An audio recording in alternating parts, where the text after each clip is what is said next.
Go into the world and tell every man that you meet, there is a man on the cross. A Catholic Take. What you need to know right now. A bold synthesis of inspiration and information. Keeping you up to date on the news and issues from a courageous Catholic perspective. A Catholic Take with Joe McClane starts now. Praise be to Jesus Christ. Welcome back to A Catholic Take, a bold synthesis of information and inspiration. I'm your host, Joe McClane. Praise be to God. It is good to be on with you. We're going to have a great show today. The spirit of Assisi is alive and well. In fact, a lot of people are talking about Matt Fradd joining the Daily Wire. How do you feel about that? How do we feel about Matt Fradd and Pines with Aquinas working for the Daily Wire? He says he's got full editorial control. Where's the downside?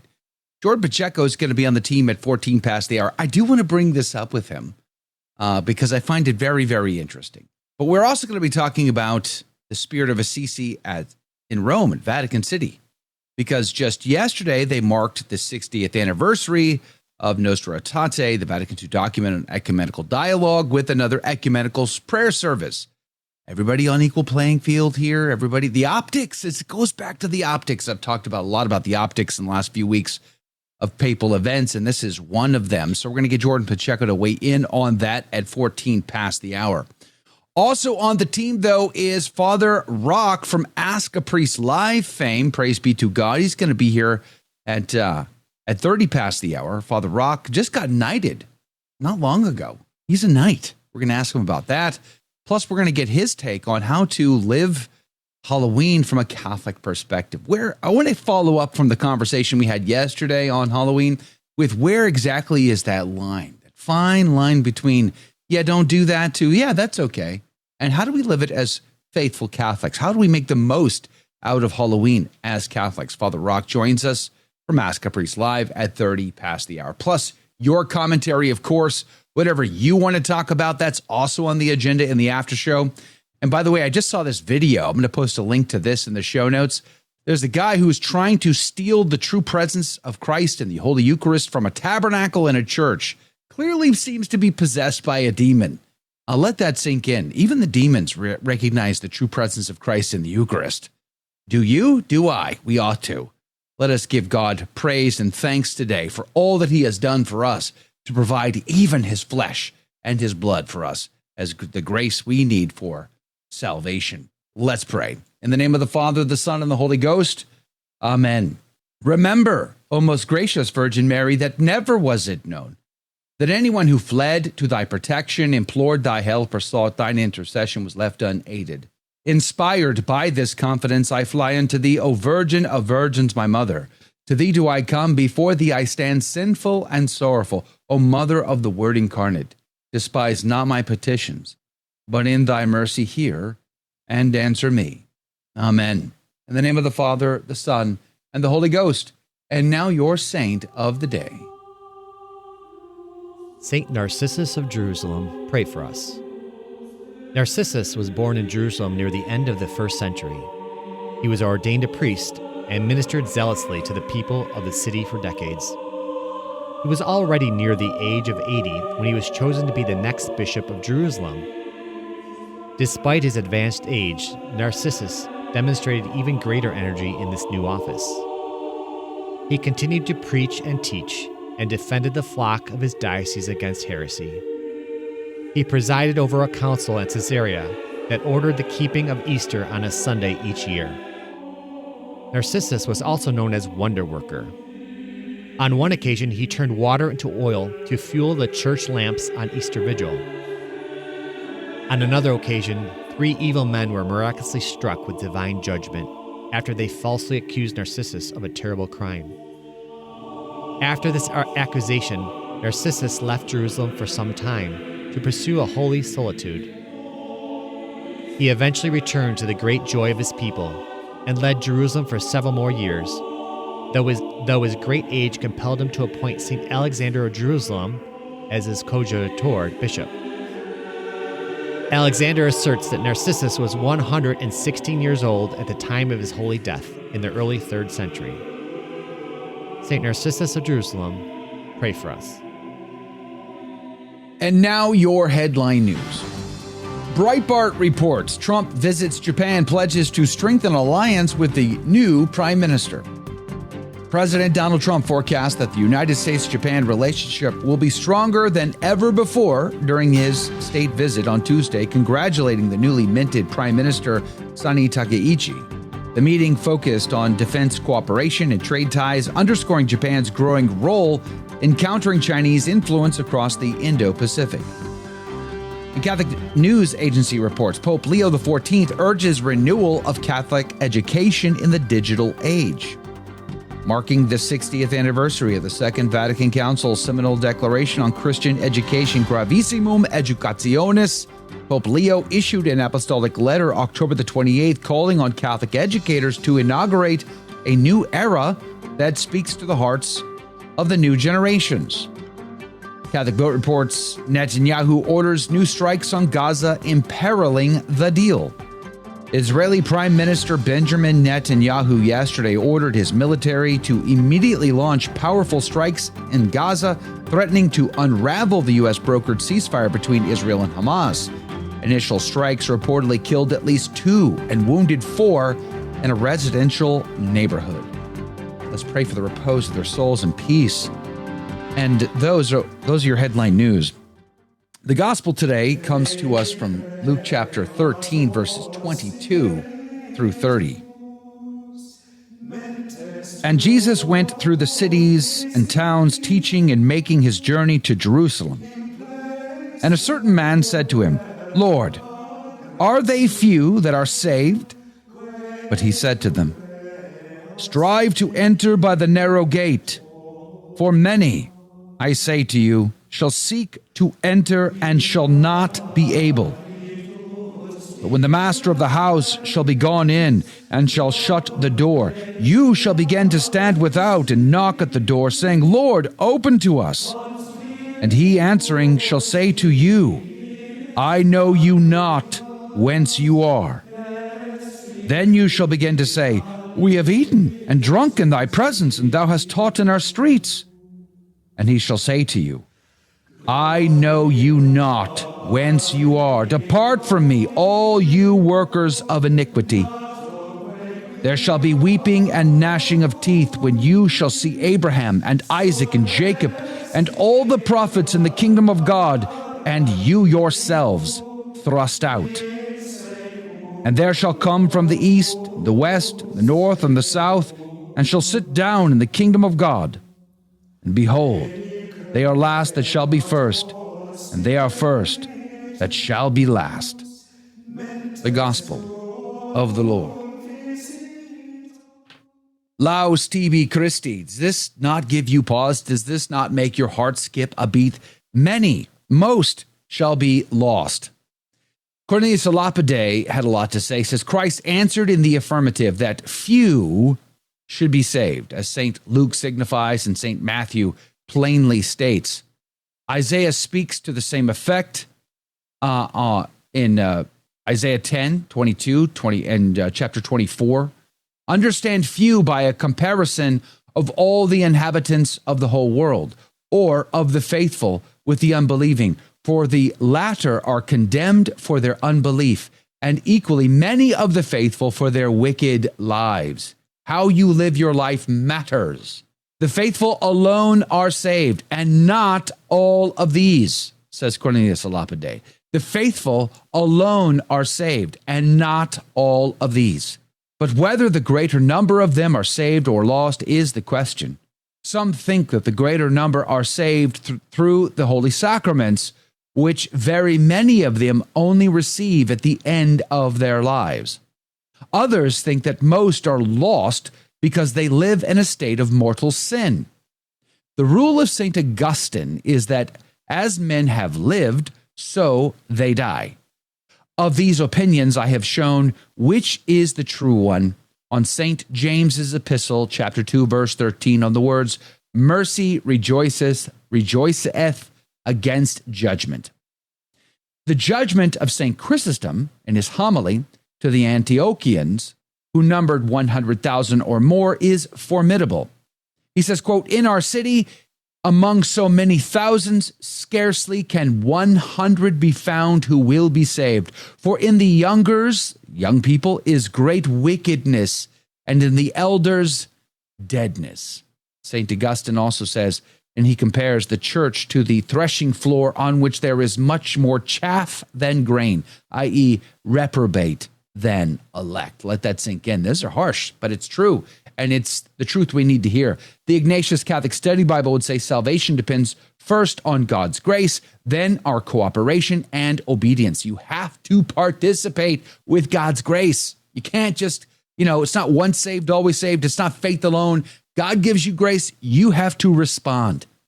Father Haydock would say, when the Almighty casts off any he is said not to know them, in the same manner as a lover of truth may be said not to know how to tell a falsehood, being withheld powerfully from it by his love of truth.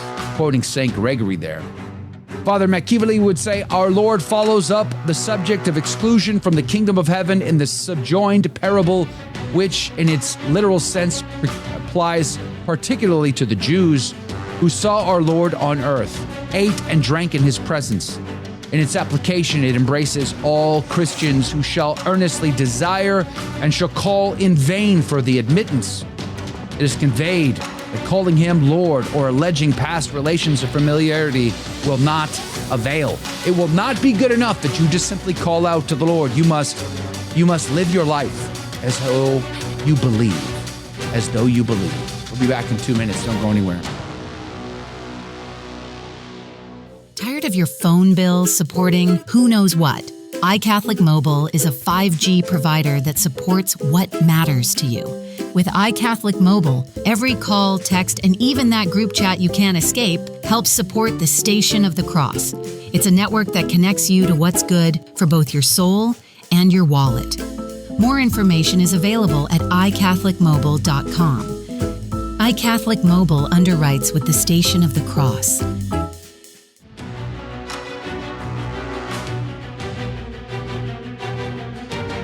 Praise be to Jesus Christ. Welcome back to A Catholic Take, a bold synthesis of information and inspiration. I'm your host, Joe McClane. Praise be to God. It is good to be on with you. Coming up at 30 past the hour, Father William Rock from Ask a Priest Live fame is going to be on the team. He's going to be here to talk about Halloween, how to live the feast from a Catholic perspective. Where is the fine line between, yeah, don't do that, and yeah, that's okay? We're going to have that conversation with Ask a Priest Live, Father Rock, at 30 past. But the spirit of Assisi is alive and well. Alive and well. And let's start with Matt Fradd. The spirit of Assisi. Ecumenical dialogue seems to be on the agenda today. And weighing in on all of this is our good friend of the show from the Glad Trad podcast, Jordan Pacheco, is back. Jordan, good morning. Good morning, Joe. How's it going? I don't know, man. What world do we live in when Matt Fradd works for the Daily Wire? This is kind of wild. I did not expect this in my bingo card of Catholic stuff, but here we are this week. And here we are. Big announcement yesterday. I just wanted to get your initial reaction before we go to Rome and talk about Pope Leo and the imams. So there's two things, which is that the Daily Wire is not an undemanding mistress or master in different ways. So I don't know exactly what it means for Matt Fradd.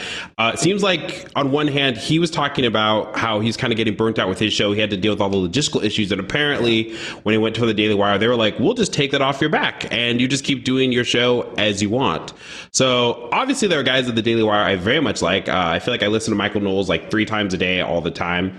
But we're still kind of fresh off the fallout between Brett Cooper and Candace still a little bit. So I don't know what gets lost in translation here. I'm so curious. Is Matt Fradd not going to have any more edgy people on his show? I don't know. Yeah, he did say that they're going to give him full editorial control. They're not going to tell him who to talk to or what to talk about. He said he made it clear that he wants it to remain a Catholic podcast, and they apparently are going to give him the rights to do that. But I think what surprised me most about his statement yesterday was how burnt out he was in the process. And this surprised me. He's got a very successful podcast here. He's making very good money through this podcast. Didn't he have a guy named that dubbed Thursday? G.K. Chesterton reference there. Why? What happened to Thursday? Isn't he doing some of the heavy lifting when it comes to managing things? Where is his team? He has no team. He needed a team. He clearly could have hired a team with the income he's been making through this, which I'm sure is very good. That boggles my mind. Why do you figure he doesn't have a team? Yeah, it's kind of tricky. So the answer is I don't know exactly all the income that he's making. So I do know he had his producer. His producer was Thursday, is Thursday, I still think. But is it just those two? I guess that begs the question. Now, I do know that, as he was kind of talking about, they fly out all their guests. They put them up in hotels. They pay for the flights. It's expensive. And to do that upkeep, like a business might grow and it might just be like you in front of a camera, sure. But then there's also all those business expenses and all that entails. And if he's kind of a more creative brained guy, which I'm pretty sure that he is, then even if it's not necessarily like the biggest heavy lift that's ever happened, if you don't have much of a producer brain, it's difficult. And I don't know, again, like the guys who are around him for the teams, but obviously when you extrapolate like a show and a personality as big as Matt Fradd, it comes with difficulties. Like even our shows that we do, it takes like a few hands every once in a while. Yeah, interesting. And then of course everyone's really the biggest question in everybody's mind is, Ben Shapiro, Jewish, what's that relationship going to be like? And we're all wondering, what happens if Matt Fradd feels compelled someday to criticize something that the state of Israel has done? Will he be allowed to say that? I mean, all of those questions are racing through the minds of Catholics on the internet right now. So the thing, Michael Knowles has talked about this a couple of times, which is that he doesn't have himself any particular prerogatives to like, oh, you can't talk about Israel or the Jews or something. So according to Michael Knowles, on one hand, it's a pretty laissez-faire institution. I think that we haven't always seen that evidentially, obviously. Now, Matt Fradd, of course, I don't think Matt Fradd's like interested in having Nick Fuentes on right away the way that Tucker just did yesterday. Right. But the question is, can you have that parameter, right? Are there now parameters that he's going to impose on himself, or is there going to be kind of those external pressures? And again, nothing in this world is free. So by giving up some of that logistical control, there's got to be some creative influence. That's just that's osmosis at the very least. That's just the nature of what happens when you work for an organization, right? Like, obviously, when I hosted Ask a Priest Live, I'm pretty much still the same Jordan Pacheco. But even I knew as we were going through questions stuff, I know it's ridiculous, right? But even I knew, like, hey, listen, like, I'm not just speaking as Jordan Pacheco here. Like, I'm trying to facilitate a good show for the traditional priest, which means there might be some questions that we're not going to get deep into the weeds for the way that you might be able to on your show, because it's just a different kind of thing, I don't know how often I'm allowed to get away with it, but I get in trouble quite often, to be honest with you. But I mean, last week, I think you referred to yourself as a Confederate. We went on about the Civil War, so that was pretty good. I was like, all right, I've dimed you out, Nicholas Cavazos. So we're going to gang up on you at some point. Oh Lord, I know. It's going to be a pop up here in St. Louis. It's going to be over. I do want to transition to the spirit of Assisi being alive and well in Rome, with yesterday marking the 60th anniversary of Nostre Aetate. I know it's your favorite of the Vatican II documents. I'm sure you have your own personal signed copy from His Holiness or something like that in your collection. You probably have the original. You probably bought the original notes just to preserve them for his history's sake. But yesterday, they got together in Rome with a bunch of different representatives of various religions. And there's a couple of points here I want to bring out. But there's a quote from the Primarium article I'm going to link to in the show notes from Michael Haynes today. Headline says, "God wants a world without war," says Pope, invoking the spirit of Assisi, the spirit of Assisi. For a lot of Catholics, I mean, maybe more trad-friendly Catholics, we cringe. When we hear the spirit of Assisi, we kind of like cringe up a little bit. We're a little nervous about that. But I just want to read this one paragraph and get your comment. The original 1986 meeting has remained as one of the more controversial of John Paul II's reign. Though lauded by peace activists, the Vatican, and ecumenical leaders, it was described by church historian Henry Sayre as an act of sacrilege and idolatrous worship. And Bishop Athanasius Schneider commented that the 1986 meeting was a preparation for the worship of Pachamama statues in the Vatican gardens, and is accustomed Catholics to the erroneous teaching that all religions are on the same level. And I'll remind you, Jordan, that Bishop Athanasius Schneider was the only bishop to go to Rome to speak to Pope Francis at the time about the erroneous ideas of all religions are equal, and that document signed by Francis and the imams and such. So what's your overall reaction to this 60-year anniversary? Oh, well, inside the many different documents of the Second Vatican Council, this one has some things in it that raise some flags for me. And I'm not the only one. This isn't a terribly new take, fresh off the press for Jordan Pacheco. This is a very old take, even as far back as when this document was promulgated. But even just kind of the question, I would say this, in a different kind of world, let's say, Joe, in a different kind of world, if you told me that, hey, Pope Leo and Patriarch Bartholomew got together and they prayed in Our Father, I'd say, listen, I'm all actually for East-West relations improving. At one point, Orthodoxy will have to come back. That's fine with me. Heck, if Pope Francis sits down with, well, not the current non-Archbishop of Canterbury, but if they decide to split a Pop-Tart and maybe say some prayers before the meal, I'd be totally cool with this. But this whole, I'm looking at the stage, and you're right, this is the spirit that we've been in the last 60 years, where what it is it's settling all these religions on an equal footing, and they're all promoting these broadband understandings of peace and human fraternity and all this other kind of stuff. Yeah, it's good that obviously we're not killing each other over religious matters, at least maybe the wrong kind of religious matters, more accurate to say. But yeah, this kind of equal footing spirit. And I watched a bit of the ceremony yesterday. It happened in front of Constantine's Arch, if I remember correctly. And they're all lighting the candle, one faith leader after the other. And it's not even just the giant world religions leaders. We're not talking about maybe it would be even different if it was the Dalai Lama and Pope Leo, but it's shaman and stuff as well. And I'm who are these guys coming out of the woodwork? There's a lady wearing overalls talking, I don't know what's going on. It just all seems kind of outdated boomer fraternity to me. I love overalls, but let's be honest here. The overall ladies don't belong near the Vatican. Let's be real. It's the optics I think I have the most issue with. I mean, peace. I'm good. This is great. I mean, let's have peace. Let's all ask for peace. Amen. I think these are good things. We don't have issues with that. But this idea, this optics that somehow it sort of legitimizes. This was my one concern with the prayer service with King Charles and the Anglicans. This sort of giving away the optics that we are somehow on equal footing. We're not. They apostatized. They left Holy Mother Church. I mean, the effort to try to bring them back, I applaud. But this optics, I think, can be dangerous and confusing to the lay faithful, seeming to suggest that all religions are equal. However, I will say this. Then they followed it up with a gathering at the Vatican in the big hall. You know, that big hall with that weird Paul VI back artwork thing going on there. That thing.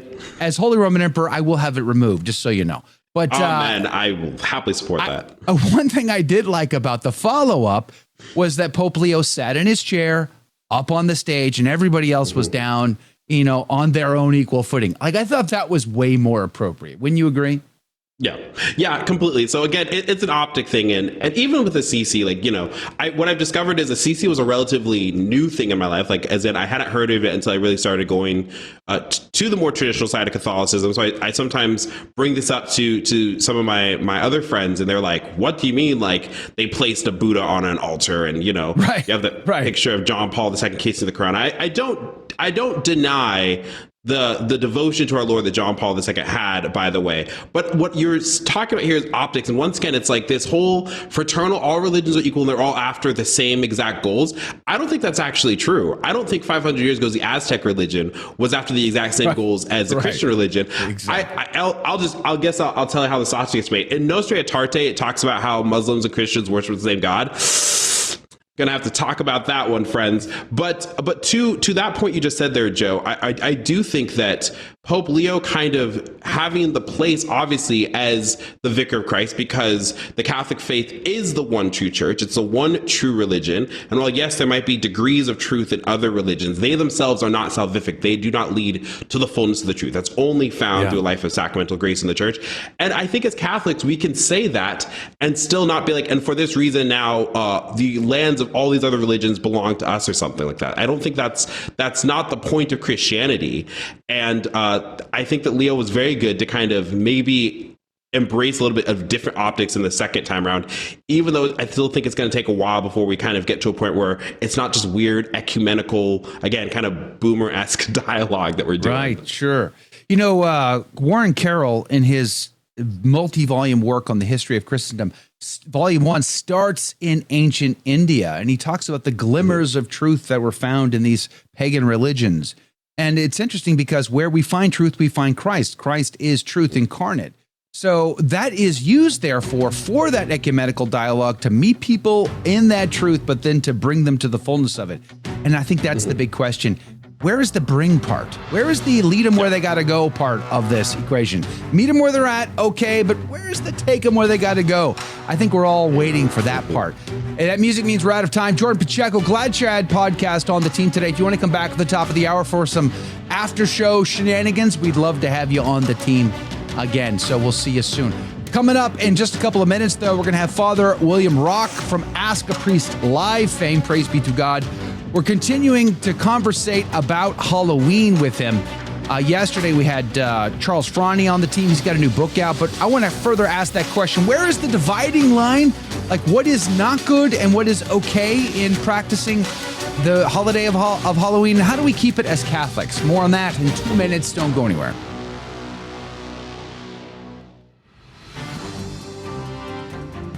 Praise be to Jesus Christ. Welcome back to A Catholic Take, a bold synthesis of information and inspiration. I'm your host, Joe McClane. It's good to be on with you, and here are your headline news. Breitbart reports Ukraine says its long-range strikes have taken out 1/5 of Russia's oil refining capacity. Ukraine claims its deep-reach missile strikes have destroyed roughly 20% of Russia's oil refining capacity, targeting key infrastructure that funds the war effort. Ukrainian President Zelensky said more than 90% of the strikes were carried out with Ukrainian-made weapons and appealed for additional foreign funding. The move raises the stakes in the war by directly hitting the economic backbone of Russia's military campaign. The Blaze reports headaches continue for Tylenol as Texas AG files a lawsuit. Texas Attorney General Ken Paxton has sued Johnson & Johnson and Kenvue, alleging that they concealed a scientific link between parental acetaminophen use and autism or ADHD, citing 26 epidemiological studies. The complaint also claims that J&J shifted liabilities by offloading its consumer health business to Kenvue to avoid responsibility. The companies reject these allegations, stating independent science shows acetaminophen does not cause autism. And Breitbart reports record-breaking statistics, over 500,000 illegal aliens deported since Trump took office. The Department of Homeland Security reports more than 527,000 illegal alien deportations under the current Trump administration, with totals expected to approach 600,000 by the end of the year.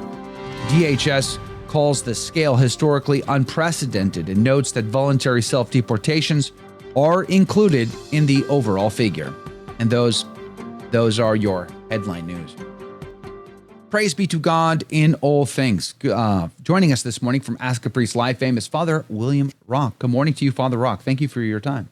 Good morning. I'm happy to be here. Praise be to God. I'm glad to have you. I want to go into Halloween, but before I do, let's ask you, I heard you got knighted recently. What is going on? Do I have to call you sir from now on? No, that's all right. Father will do just fine.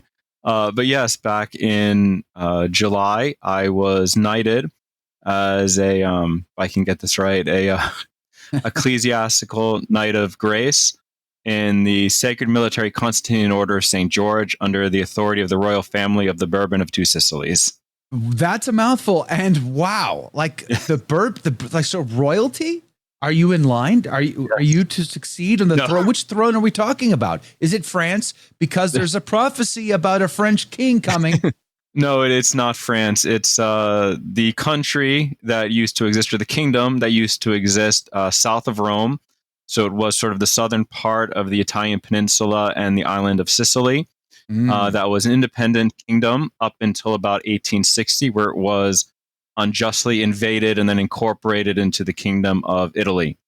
But the royal family ruled out of Naples. There was a cadet line of the Bourbons, called the Bourbons of Two Sicily. So that was the name of the kingdom of the Two Sicilies. But after they were unjustly removed from power, they still retained the ability to confer knighthood, and through several orders. And one of them is the one that I was inducted or invested in earlier this summer, or sort That's of midsummer, amazing. I guess. Congratulations. Thank you. Praise be to God. My family were going through the pictures from the ordination of Tuan Kao over the weekend in Nebraska, and we saw you and this blue cape, and they're all like, what is this blue cape? Everybody was wondering. And at the same time, you were sending me information about it. So it was very good timing on that. Praise be to God.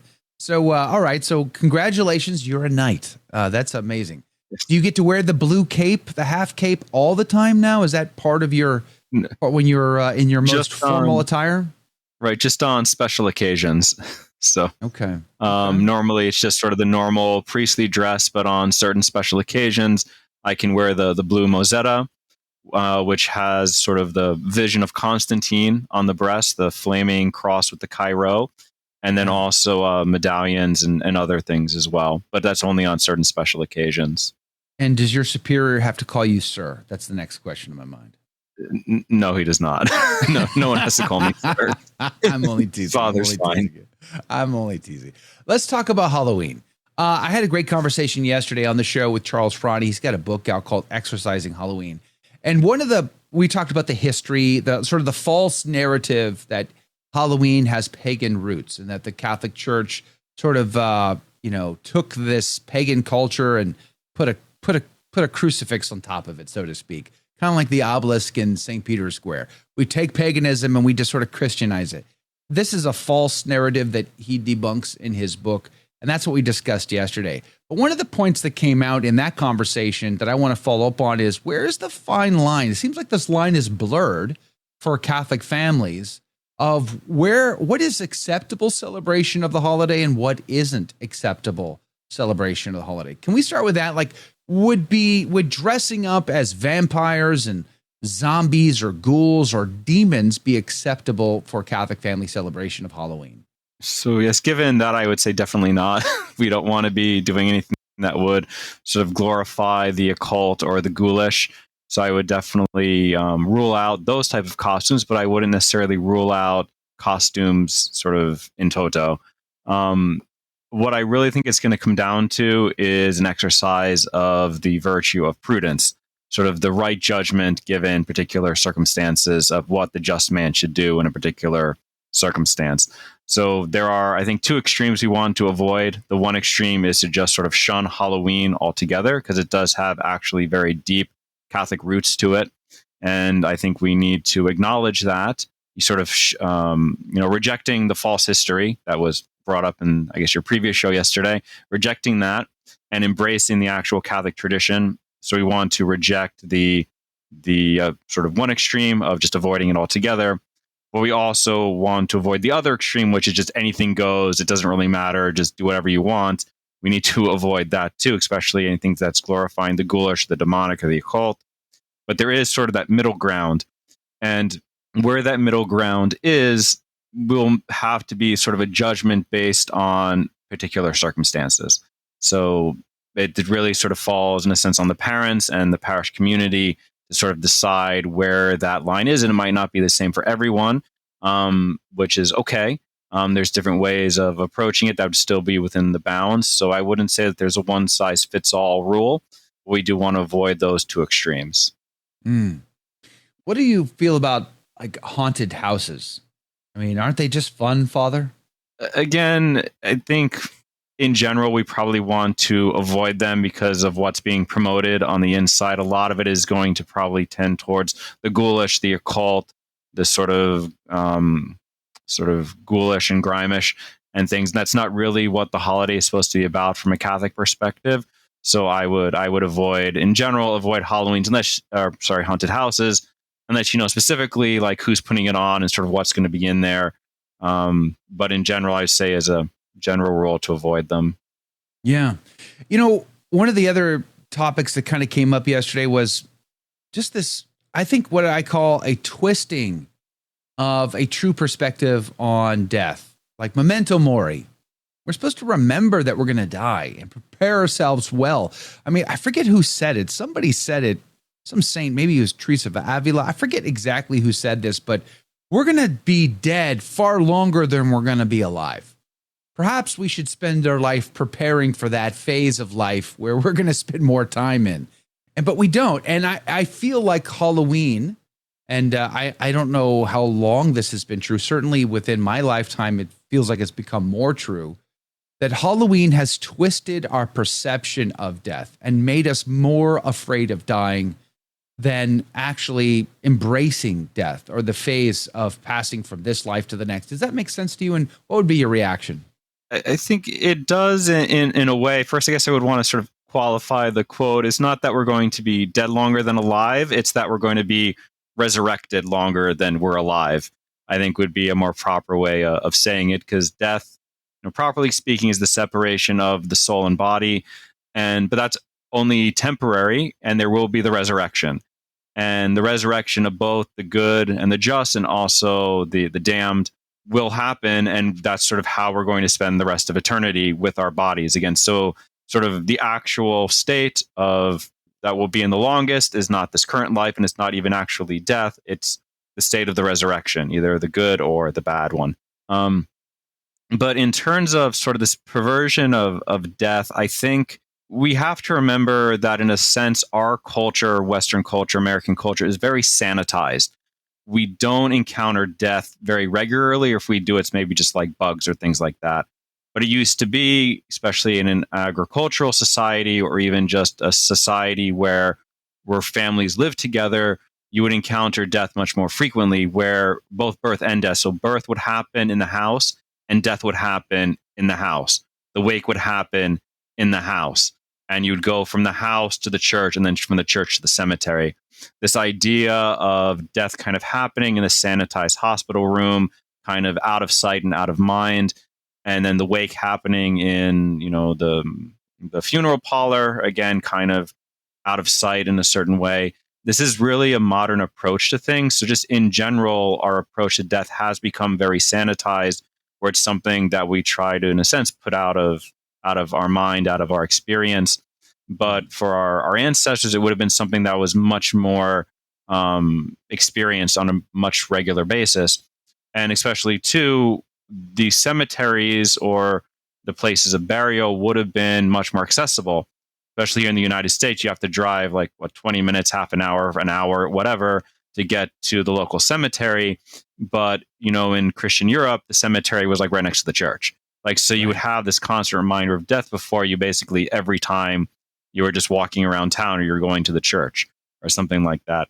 And so I wouldn't put the blame entirely necessarily on sort of the perversion of Halloween for where we are with regards to death, but just a lot of changes in the culture on how we approach individual deaths, and also sort of death as a society, where it's just kind of sort of put in a corner. We don't really talk about it. And then also, on the other hand, there's this, sort of beauty product line of try to stay as young as possible, as beautiful as possible for as long as possible, which also isn't helpful at all to understand, we are all going to die. And, that's something that we do need to confront and accept, but we've kind of just pushed it off, and it's not something we think about. And it might be that Halloween, in the current sense, sort of current cultural practice, is an overcorrection.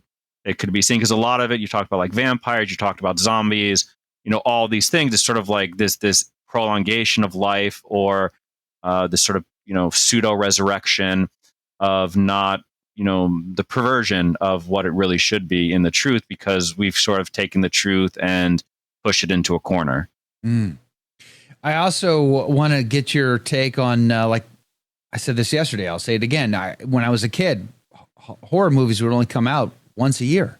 Now they're out all year long. We're always getting horror movies, and we're getting pounded by the reoccurring theme of just demonic possession in these horror movies.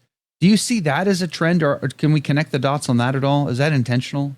I don't know if I'd want to necessarily make too broad of a conclusion with that, but there is definitely a lot of horror movies that do come out, especially around this time of year. I think it's, again, just sort of that, this realization that there are these truths out there, but then there's the American sort of consumerization of it, right? To take something that is true and good and beautiful, or, at least known through Catholic revelation, and pervert it for the sake of making money. Yeah. Right. And I think people enjoy that emotional experiences that they're not getting, in actual society or religion for the most part. Hold that thought. Father William Rock is our guest. Ask a Priest Live is the show that you can catch him on. He's, I think, maybe once a week or so. He's on the Ask a Priest Live team. We're going to link to that in the show notes. It's very simple. thestationofthecross.com/ask a priest. I encourage you to check out the program. It's very good. Hosted by my good friend Rudy Carlos. Monday through Friday, 12 to 1 Eastern Standard Time. And there's tons of great priests that are lined up to take and field your questions and give you solid Catholic answers. Praise be to Jesus. But we're going to be following up on this conversation in just 2 minutes with Father Rock. I want to talk about All Saints, All Souls, how best to keep it from a Catholic perspective. How do we maximize it? That's coming in too. Don't go anywhere. Share us with a friend.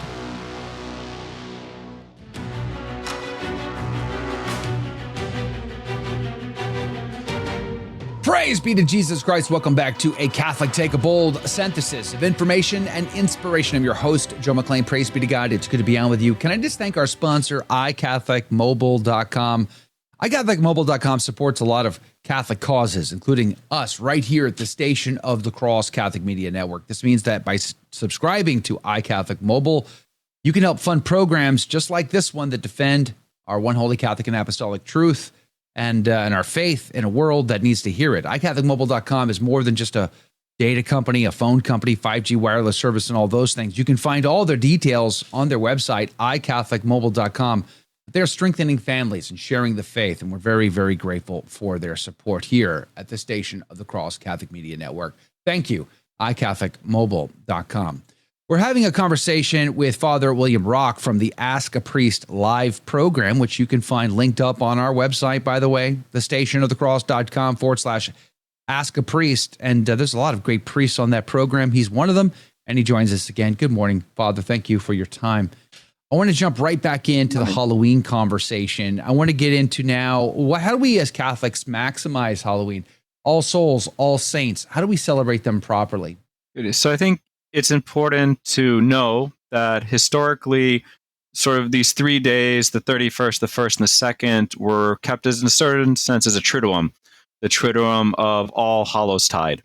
And so the first day would have been the 31st, which, according to the liturgical books, was the vigil of All Saints.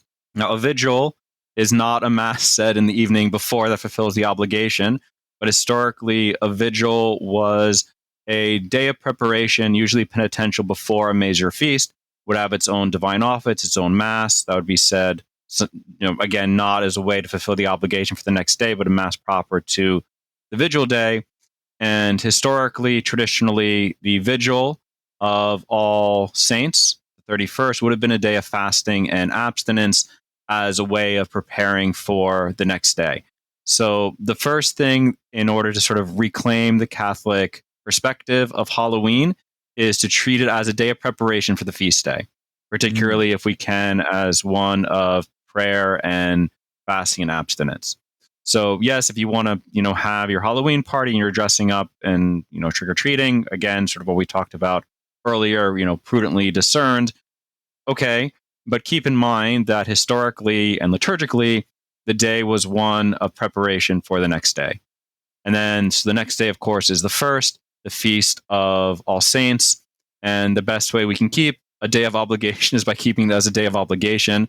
So by attending Mass and then, abstaining as best we can from unnecessary servile work and unnecessary buying and selling, all those things that go along with keeping the day holy, make it a day of, family remembrance of, it's the deceased of the family, during, because it is sort of an octave, right? It's weird because you have this Triduum, which goes from the 31st to the 2nd, and there's sort of also the octave of, All Souls, we can say, where you can get various indulgences from the 1st to the 8th. And so that actually starts on the 1st.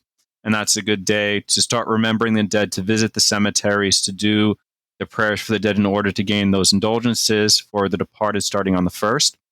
But also just keep it as a day of family, as we should keep all sort of Sundays and holy days. And then on the 2nd, if you're able, I guess this year in the traditional calendar, it's moved to the 3rd because it doesn't get celebrated on a Sunday. So All Souls Day in the traditional calendar is not to be celebrated on a Sunday, so it gets moved to the 3rd this year. But in the books of Paul VI, it actually is kept on the Sunday. So sort of mileage may vary with that one depending on where you're going.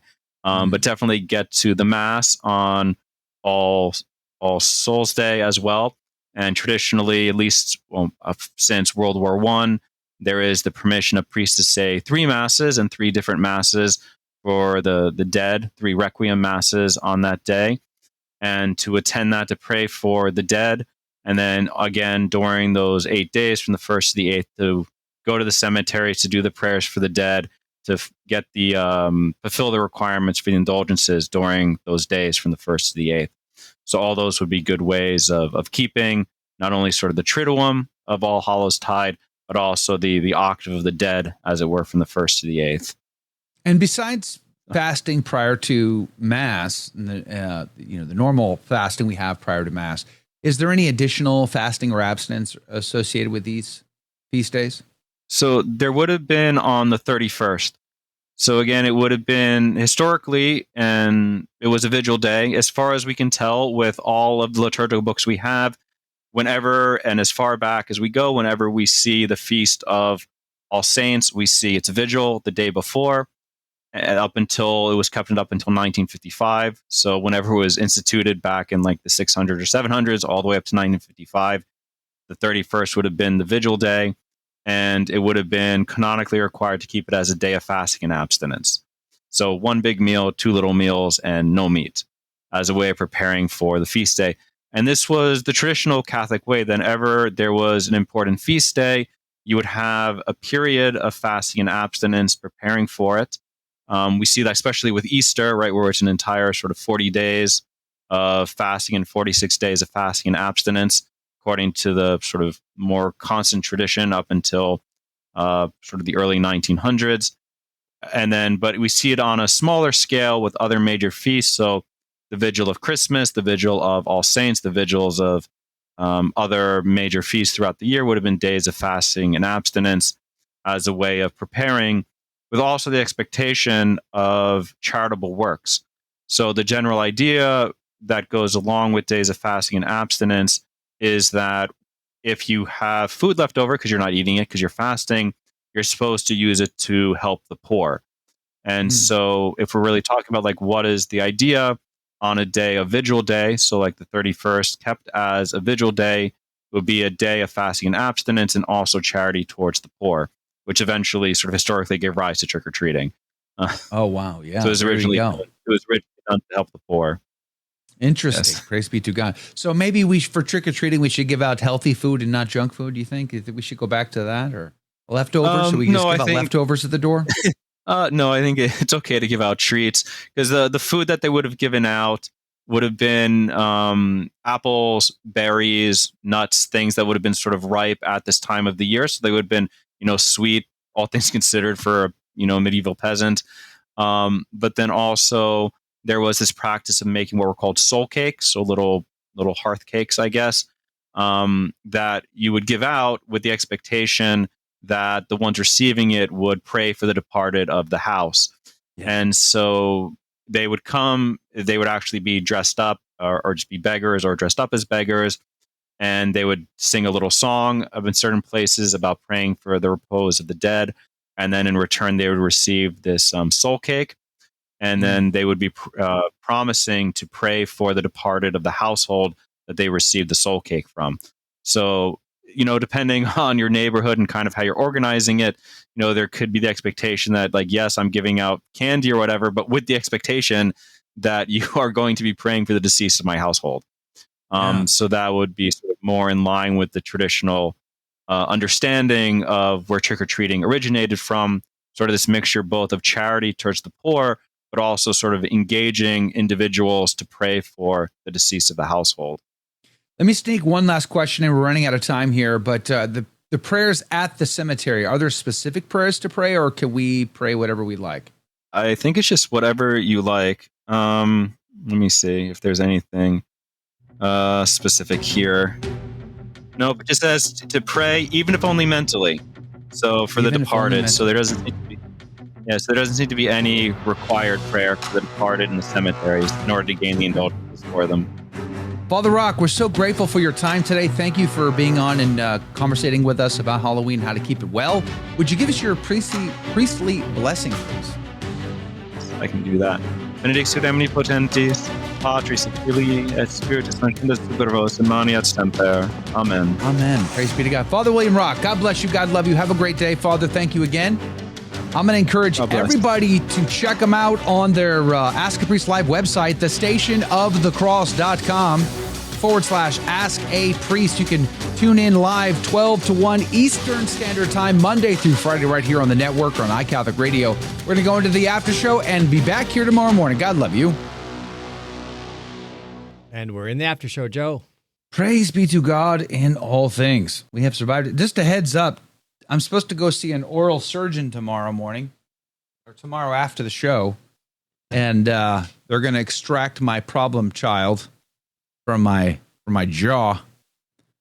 And tomorrow we're supposed to have a great show. By the way, Nicholas Cavazos is back tomorrow, and then Anthony D'Ambrosio is supposed to be here tomorrow too to talk about his film on Saint Max Colbert. That's tomorrow's show.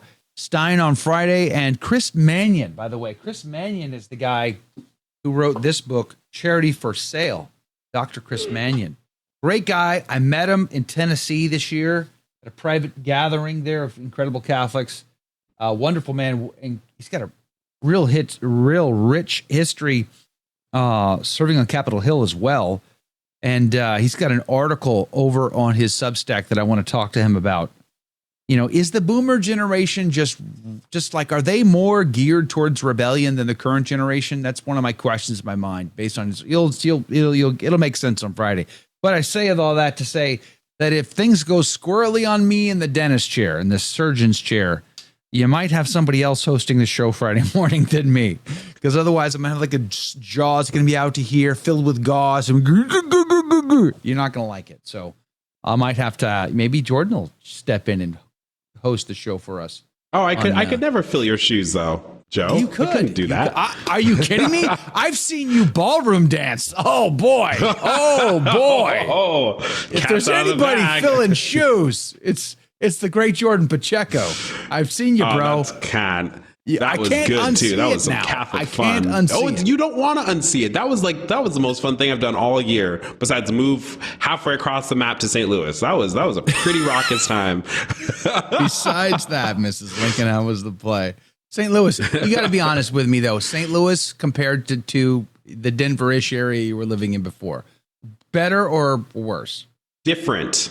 Stop. Different. That's an ecumenical answer. Just give me an answer. It's not an Is it better or ecumenical worse? answer. There's a ton about St. Louis that is growing on me. I think it's easier for me to see myself planting roots here, and the Catholic community here is great. And the churches here are prettier than Denver. But man, I miss the mountains. I don't know how they navigate stuff out here. Everything's flat. It's too flat for you. Yeah, you'd think, okay, well, the rivers are next to us, the Missouri, the Mississippi, so surely they navigate by that. But no, every time you go anywhere, I don't know how you people do it. I'm always on Google Maps here, so I don't know. Denver's cleaner in some ways, but also it's cleaner might not be the right word. St. Louis obviously just has had a huge population contraction. The city proper itself. I don't live in the city itself. I live in the surrounding kind of county. God. So yes, but also man, I would kill to see what places around the Oratory of St. Francis de Sales is going to look like in 20, 30 years. Because man, that architecture is so beautiful. We can't just give it up. We can't just leave everywhere. Is there a? I almost said it this way and I didn't mean it. I was that close. It was coming out of my mouth and I had to ecumenical. Scale it back. I was going to say the spirit of Catholicism is what I was going to say. Is there a spirit of Catholicism that hovers over the city being St. Louis? Yes. And it is more pronounced than in Denver for sure. It's akin a bit to Los Angeles where you can kind of feel the spirit of Catholicism there. And I think that culminates not just in the fact that the skylight skyline is adored with these very beautiful Catholic churches.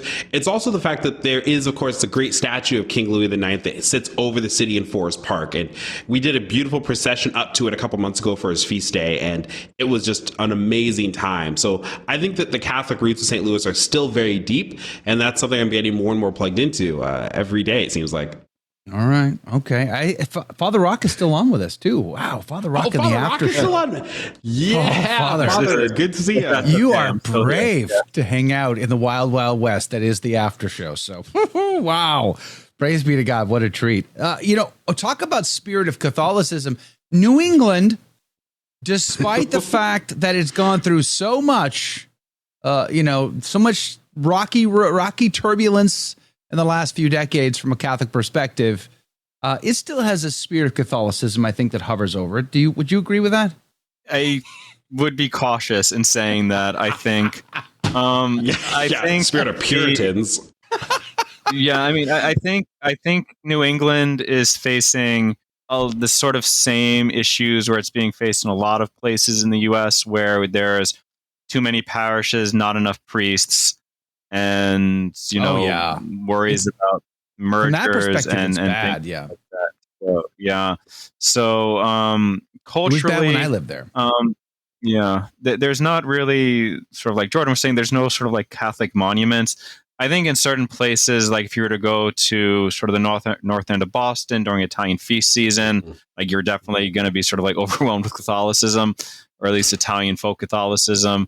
But I would say a lot of it is sort of more, Puritan or sort of English Anglo-Saxon than Catholic.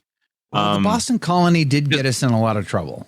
I mean, if it wasn't for them, we'd probably be still living in peace with the crown. It'd probably be all right. I mean, I have my own sort of radical opinions about that. That's what the after show is for, Father. That's exactly right. I mean, personally, I think if we're going to go there, I think the American Revolution was an unjust war. Look at you go! That deserves do it. The Civil War, the Civil War last week, the American Revolution this week. Let's get it, Jordan. You're surrounded, brother. You're surrounded. I don't think Father's wrong. And Father, you can explain it, but I don't think you're initially necessarily wrong. From my perspective, so I haven't read like every Catholic political philosopher ever, but from what I have read, first there's the talk about the virtue of piety. Right, where the virtue of piety is that virtue by which we show honor and respect to those who sort of gave us life and substance, who we can never repay. So in the first place, it goes to our parents, right? So we owe piety to our parents because they gave us life, sort of theoretically, not, if things are working the way they should have also raised us, given us economic support. And that's something we can never pay back. And we're supposed to have piety towards them. So the whole basis of the fourth commandment, right? That there's this debt that we can never pay back to our parents and our ancestors. And that's why we show them respect. But that also carries over to, how would we say this? The political community. So not necessarily the government, but the political community, the state, the nation, because they also provide us with things that we could never do on our own and which we can never pay back, infrastructure and protection and all that good stuff. And so the problem that you find, or at least with the American Revolution, is that Catholic political philosophy does say, sort of following just war doctrine, if the government becomes tyrannical, the government can be replaced under certain circumstances, sort of same with just war theory. But I've never come across anything saying, well, you can just leave and form your own country if the government becomes tyrannical, because that would be a violation of piety, that you're separating yourself from your fatherland or your motherland. We call it that for a reason, because it has a relation to us like with our actual parent. Like it's not just sort of poetic. There's a reason why. And so for the first part, like the colonists, whether they wanted to admit it or not, were under the crown. They were citizens of the British Empire. And that's how they began their redresses in these sort of the early stages of the negotiations. They said our rights as citizens are being, impeded or violated. So they recognize themselves as subject to the crown and citizens of the empire or the Commonwealth, whatever you want to call it. So in the first place, it's a violation of piety. And again, that I have yet to read a Catholic theologian that says you can just go off and form your own country. It does say you can replace the government if it's tyrannical, but not that you can just separate and form your own country. And so for those reasons, I would say that the American Revolution was unjust. But also, too, that the political philosophy that the founding fathers were invoking to justify their separation is very much coached in the Enlightenment and humanism and sort of those ideas which are not compatible with Catholicism, because we believe ultimately, regardless of how someone legitimates to get into power, either be through hereditary monarchy or elected monarchy or, democratic republic, whatever, their authority ultimately comes from God, not from the consent of the governed. So, Father, can I ask you a question right on that Okay. point? Which is, I asked a priest very recently for the Feast of Christ King, gave kind of a talk on monarchy, and my question was this: with the elements of piety as far as the state is in mind, did not the British Crown forfeit some of that though when it decided to go Anglican? Like, if that power is vested from God and Henry VIII rejects a particular source of that power, which is God through the church, right? Then is it and then they start persecuting Catholics? Is there an obligation to go, yeah, I'm kind of out of here then? So the conferral of authority from God is not dependent on the religious profession of those in power, because then no pagan government would ever have legitimate authority. But even in Holy Scripture, St. Paul says, like, honor the emperor, who was clearly not Catholic, not Christian, was pagan, and was actually probably more or less persecuting the early church, right? Depending on where we're talking about, right? So the religious profession of the government or the monarch and their relationship towards Catholics does not impact their legitimacy, as long as it's a legitimate government. So there are some forms of government that the church would say are, like, per se evil, because they impinge on natural rights. So, like, communism, the church would say is per se an evil form of government, because it actually not only infringes on sort of the religious side, which is also the pagans did, but it also sort of impinges on natural law, the natural rights of individuals to have property and to control in a certain degree their own destiny. But the Catholic moral theology, especially we talk about like Leo the 13th, so now we have Leo the 14th, he points back to the social teachings, right? That this idea of man which is in a state of nature, individual, like little individual self-reliant man who doesn't have any obligation to anybody, but then gives up some of it to the government in order to form society. Like, the Catholic Church does not believe that. And we don't believe that the authority to rule comes from the consent of the governed. So these sort of basic principles embedded in the revolutionary ideas of the founding fathers are not Catholic and would be rejected by Catholicism. So from all these different points of view, you're like, the revolution was bad, right?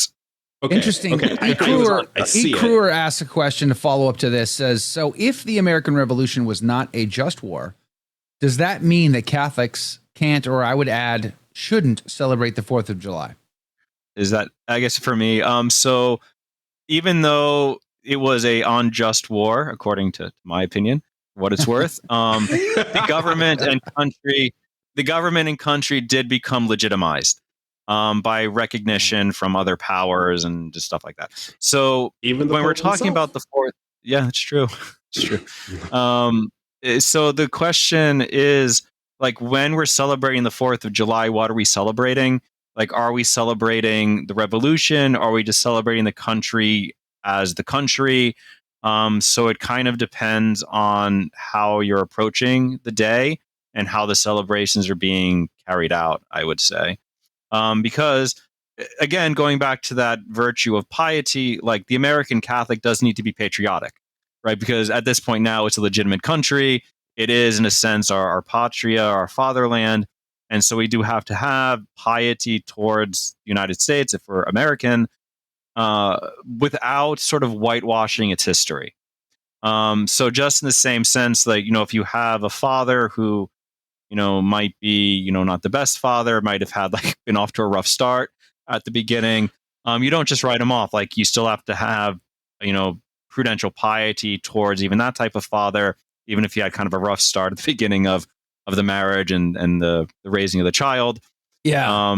It's still owed. So this is fascinating because I think it opens up a can of worms on so many levels. Like, the spirit of rebellion can be like a virus. I see it sort of analogous, like a virus that can spread, right? So we are rebelling against the crown rather than trying to fight the good fight within the system to transform kind of like it. the Confederacy, Joe, huh?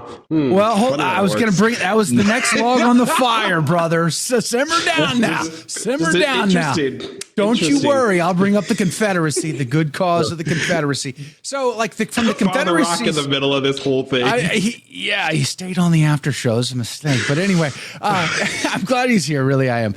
But I think there's then I want to bring up Low Key's comment here in a second because he puts another log on this fire. I just think this is fascinating. So from the Confederacy standpoint, the way they looked at it was, one, the Constitution allows for the putting off of the government that they find tyrannical, but doesn't specify the requirements for that. Like, that's vague and ambiguous, not helpful. But anyway, they would bring that up. They would also say, well, hold on, didn't we rebel against the crown? So what's to stop us from rebelling against you? And I guess that's how I see it. It's like the domino effect the of the spirit. Protestantism right here. Yeah, like, exactly. But that's my point, is like there's this spirit of rebellion that sort of feeds itself and justifies all kinds of things. Even though I am sympathetic to the Confederate cause, I still see like this never-ending, problem that always comes up. Well, we have a right to do this because, rather than say, trying to like in the Christian church, the Catholic Church taking over the Roman Empire, for instance, it didn't do away with the governing body of the Roman Empire. It took it over. Gregory the Great, St. Ambrose, these Roman governors become bishops, and they step into the role. The fall of the Western Roman Empire. It's the church that steps into the void and provides not just the sacraments and theology and salvation, but also provides governance and just bringing this society back to something more civil. It was the church who did that. So to me, it's like, if we're going to compare, it seems like the Roman model is the model we should be looking at versus the model of rebellion, the model of the French Revolution, the Enlightenment, the American Revolution that goes on and on. Antifa trying to overthrow the country today. But I wanted to throw this log on the fire and then get Father Rock, and then, of course, Jordan's comments on this. Low Key brings out Cardinal Zen in China. There are many faithful Catholics in China who are suffering right now. Should they want to just transform internally, or should they want a whole new state to do away with the persecution? I also would say Nigeria would be a great example of that. Should we force a split in Nigeria so that the southern Nigerians are not in the same government as the northern Nigerians who murder Catholics? Anyway, this is the general ideas. And Father Rock, what would you say to any of that? So there was a lot there. Hold on. So there's a lot. I say, in the first place, Catholic political theology does say that if one is being sort of oppressed by the government, that one can resist. It can resist unjust laws. It can resist the unjust implementation of unjust laws. So it's not just that you have to be completely passive and just let the government kind of roll over you. You can resist as long as you're doing so in a moral way. But also, like I said, they will say that if sort of it comes to it, that the only real way to resist is to replace one government with another, while maintaining the integrity of the country and all the sort of other requirements that go along with the just war theory, then you can do that. So that is the first thing. And then I think it's important to note that it's sort of always, when there is a revolution, the revolutionaries are always fine invoking all these principles until they get into power, right? Because we see that immediately, or somewhat immediately after the American Revolution and the establishment of the Constitution, there was the Whiskey Rebellion, right? Where Washington led an army larger than he ever led during the Revolution to put down a revolution in the now country that was invoking the same principles that they use to throw off Britain. So we don't even have to go to the Civil War. We have to go to even in the lifetime of the founding fathers, it's like, yeah, I can invoke all these principles, but then once I'm in power, then like it doesn't matter anymore because I'm in power now. So, you don't get to invoke those principles. So yeah, I don't. It's so complicated, but It's then complicated. I just wanted, Father Rock, and Joe, first off, I've missed talking to you so often as we did on Ask a Priest Live, so I hope Rudy is treating you really well, because if not, you can just let me know and I'll make sure of that. But I will just say this. I think that the strongest pro the American Revolution argument that I can give is going to be my favorite argument in general, which is the argument of aesthetics. Now, years ago, I saw this Dodge Challenger commercial, I think it was, and it was, have you seen this? It's like the British are kind of marching and they hear this rumbling in the woods, and it's George Washington in a car coming out, and the British retreat. And the tagline is there are two things that Americans got right: cars and freedom.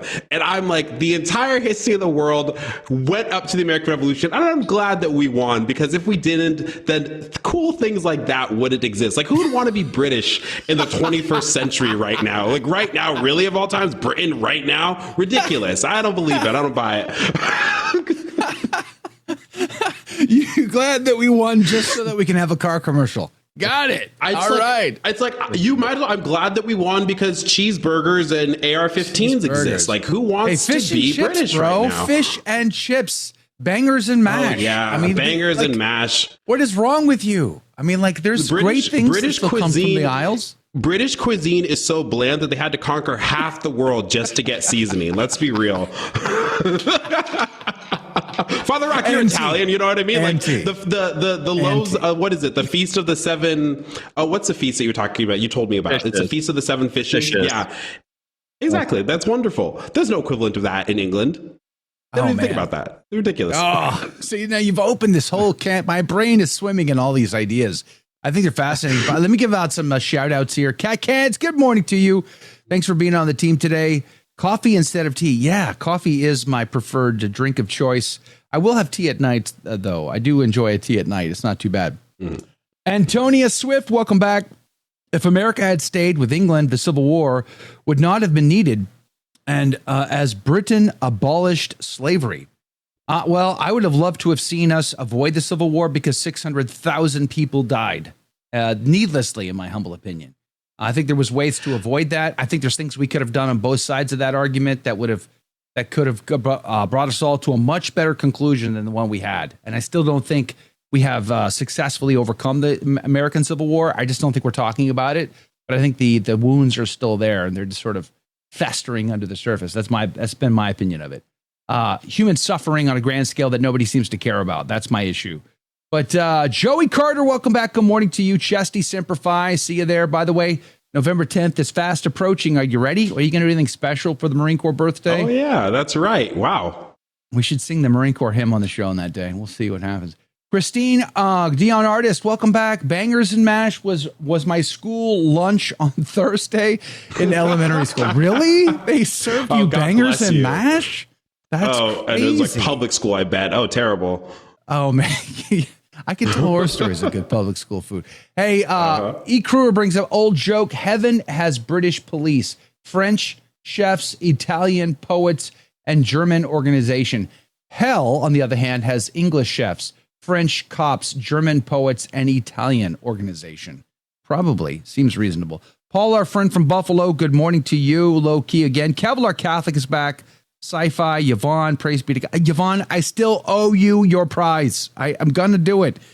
Bear with me. I'll get there. Trajack Burton on the Queen Mary 2 commenting in the chat box. That's how cool this show is. This show is so amazing that when you're on the Queen Mary 2 sailing across the Atlantic, you still plug in, you still comment on the show. That's how good things are. I mean, just let that sink in. That's fair. That's very true. Praise be to God. Rebecca, good morning to you. Mary, good morning. Jerome, I see you there. Donald, good morning. Mike K from sunny Virginia, praise be to Jesus. We got to get Mike K on to talk about the Civil War. Then you'll really be surrounded. Lord. Just, I thought, shouldn't I be surrounding you poor Southerners? Isn't that supposed to be how the lost cause goes? Yeah, because that's how it went. raise an army and then invade us. Oh yeah, and when Lee went into and destroy when Lee our went property. north, that was just preservation, of course. That was 3 years into the war. What are you talking about? In all fairness, Stonewall Jackson did advocate year one to invade the North. He did put in. He's like, hey, why don't we do that? Why don't we do that? A very Stonewall Jackson. I was listening to there's that great Civil War song, Jackson in the Valley, which is a fantastic Civil War song. So he would have definitely done it. Father Rock, what's your opinion on the Civil War? Oh now you're getting him going. He's going to get in so much trouble. He's from Chicago. He's from my side. Me? I'm from New Jersey. Father. Oh, they even better. Never mind. Keep going. Yeah, I'm I guess this up in Yankee territory, I guess. But to be fair, the Mason-Dixon line actually does split New Jersey, so part of southern New Jersey is south of the Mason-Dixon line. Whoa, yes. What a weird thought. Oh my gosh, this was a mess. Oh my gosh, you're right. Oh, that's disgusting. Stop it. Everything's a lie. Pius the Ninth liked our side. I'm just saying we had some Vatican ecumenical prayer services in this Confederacy. Oh, wonderful. Oh, great. Ecumenism in the Confederacy. Sign me up, please. Put me back on the farm. President Jefferson wore a scapular. I mean, he carried a rosary. Was he Catholic or not? That's just he wore the scapular. It's like guaranteed. That doesn't mean nothing. How many people wear rosaries around their necks nowadays? And they don't mean anything. Wait a second. Come now. Also, what do you mean he wore the scapular? I need to get this confirmed. You do. Google's it. Looking this up. All right, Google it right now. I'm telling you. It's great. Jefferson prayed the rosary. Thank you. I will say this about Fort Sumter. I think that was handled inappropriately by Jefferson. I would have forced the hand of Lincoln and not. I just sat there, let them be the aggressors. Who fired on whom first? Just ask for a friend. Who fired on whom first? That's the problem. I agree. This is a bad decision. Bad look. It's bad optics. We don't want bad optics. I think that was a bad decision on behalf of the Confederacy. They could have done better. Let's see here. Gregory, good morning to you. Praise be to God. Darren is here. Good to see you here. Christine OFS, you are amazing. Thanks for being on the team today. Says, so interesting, eye-opening, isn't it? The Mason-Dixon line splitting New Jersey is eye-opening. I would totally agree. It just really reveals the truth of the revisionist history that Jordan was taught in high school. And we're trying to correct it. Oh my! We're just trying to correct it. That's all we're doing. Listen. This revisionist history wasn't taught in high school. I think I've probably seen a picture of this. I just feel like every time you think of the Mason-Dixon line, like I don't know, if you ask like 10 people, where do you think the Mason-Dixon line is? They'd probably be like, oh, it's between it's like Virginia and Washington D.C. Surely, right? Like it's Kentucky. It's like Florida and Alabama. Like I know what you know. Yeah, everyone knows this, and we don't. It's funny. It's hilarious.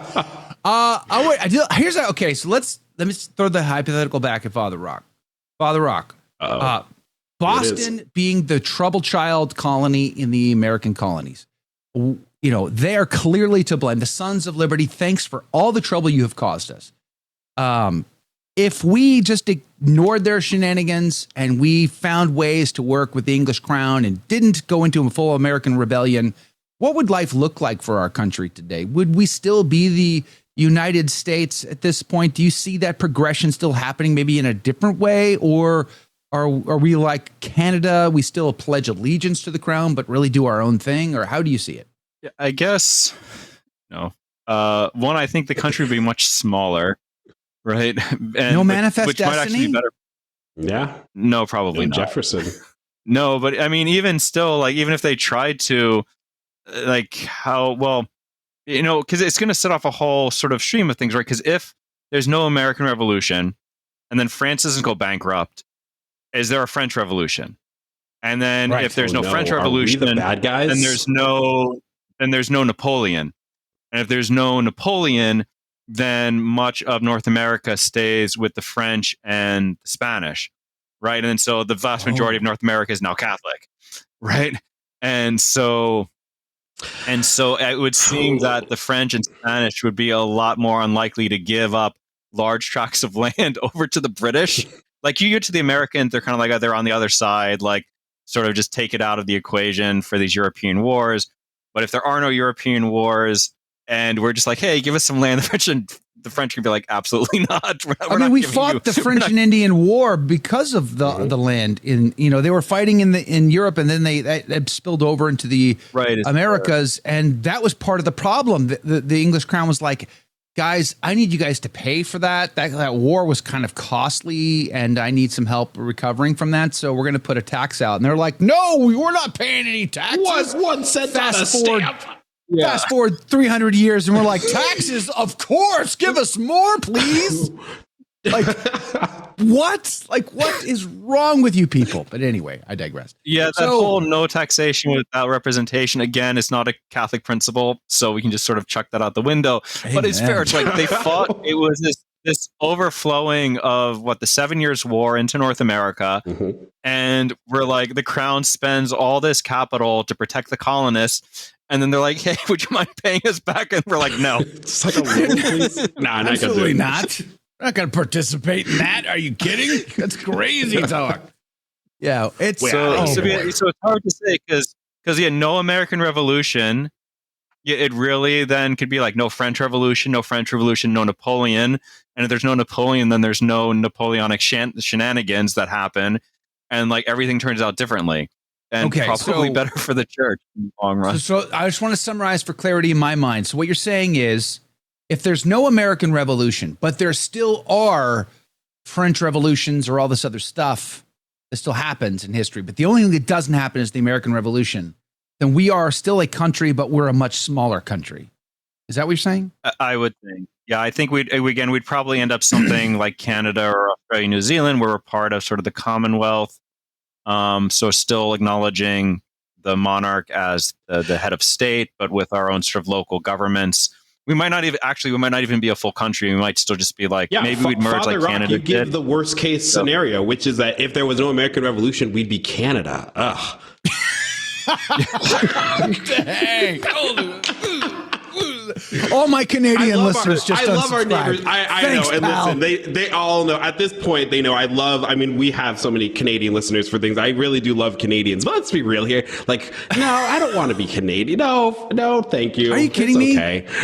As the Holy Roman Emperor, I would definitely annex beautiful parts of Canada. The Yukon, Saskatchewan, there's Alberta. I should back up. Well, since Canada spots. is inevitable to be the 51st state, I suppose it's more accurate to say that it will just be us, instead. They'll come down to us, not the other way around. That's the other way around. Actually, there's some people that are actually, trying to get some secession going on up there.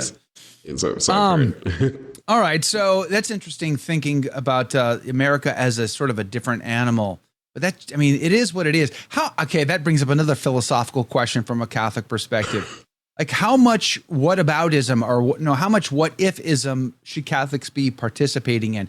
Because I can almost hear the voice of Saint Colombaire in my mind right now saying, just accept whatever God sends you as though it comes from the hand of God and stop your quibbling. Like, I can almost hear that voice in my head that says, we fuss about too much and we should just accept things as they are. What would you say to that, Father? I would say that there is definitely a time and a place for sort of everything, as it were, because we do need to have sort of the deep theological and philosophical discussions. And sometimes doing hypotheticals allows us to probe deeper into principles and consequences and allows us to get a clearer picture for our theology and philosophy to give us sort of more concrete, things to hold on to. But in terms of sort of the day-to-day living, like how am I actually going to live my life? We do want to live that knowing that, ultimately God's providence is guiding everything either through his permissive will or his positive will. And he eventually will triumph, so we kind of know the ending, like God will triumph in the end. So it depends on, is this sort of how you're going to like live your life, or are you like a Catholic theology professor or philosophy professor who needs to impart these ideas to your students? So it depends, I would say, on the situation. See, I would love to make one of the movies that are on my bucket list to make is what does America look like if the Confederacy won the Civil War? It's one of the ideas I would love to. Turtle Dove is that the author I'm thinking of? What's that? What was that? There is a Father movie Rock like that. It's like exists. it's a fake documentary. It's like in black and white about what would happen if the South won. I don't know. Maybe you can find it online, but I mean, something like that's already been done. Maybe your take on it would be different than Yeah, I think so. that author. That one. It'd be slightly different. But I mean, so it's sort of out there already. Teresa O says, what I got was no American Revolution. Victor Hugo would have never written Les Miserables. Would that be a travesty on history? I'm not sure. But was that the French Revolution, or was that something earlier? Because it wasn't like the actual French Revolution, right? It was something earlier. Yeah, it was the whatever, the one from the 1840s is what he writes about. Not the Orange Revolution, but there's like that little sub French Revolution that happens then. Yeah. Something like that. I was thinking, Father, just about whataboutism, that if there was no American Revolution, there would have been no dissolution of the Papal States. So maybe we are the bad guys. Wow. Now you're really bringing in more. No, I mean, well, because if there was no French Revolution, then there probably would not have been a country or kingdom of Italy, which would then mean that there probably would not have been the dissolution of the Papal States by the Kingdom of Italy, which also would have meant that if Vatican I had been called, it could have finished and actually had the teachings on the bishop to balance the teachings on the papacy, and then we might not have. We wouldn't be in trouble these days. Yeah. No American Revolution, no confusions about hyperpapalism. You see, we're to blame for everything. Oh my gosh, we're to blame for everything. Everything in the world. Everything wrong in the world is our fault. All we could do is just not rebel against the crown, and we would have fixed everything. It'd have been a utopia right now. Hey, Edward Clancy, speaking of utopia, says, blame the Irish Protestants for Boston. Yeah, well, the Puritans. It's just the entire Puritans. The Puritans doing puritanical things. That's part of the problem in Boston. Always has been. Edward Clancy also asks an important question to Father. Is it Northern or Southern Italian? You're on the board for Southern Italy. Oh, myself, I'm Southern. I'm duo Siciliano. So my mom's side is from Sicily, and my mom's dad's side is from Calabria and a little Puglia, kind of mixed in there as well. So all Southern. Yay, Irish, says Patty. English, not. The master of slavery was England. Well, they were definitely knee deep in it, or neck deep in it. But I hate to admit this publicly because of my wife's heritage, but the Portuguese, they made it look easy, didn't they? The whole slave trade thing, Trans-Africa slave trade, kind of a really dark spot. But the Portuguese were a shady bunch to begin with. They were in Brazil long before they were officially in Brazil, if you know what I mean. Like they were, because they had to go around the Cape of Africa to get to the east. That was part of the deal, splitting up the ocean the way it was. So what they would do is they'd get down along the coast of Africa and they'd go, hey, what's over there? And then they'd bang a right. And then they landed in Brazil. They were in Brazil long before it was official that they were in Brazil. The problem I think with the problem with the Portuguese, and I'm just playing, is that the Portuguese and the Dutch, I think, have the weirdest of the European languages. And Portuguese in particular infuriates me because I can speak some Spanish. And when you hear Portuguese, you recognize it's Spanish flipped on its head.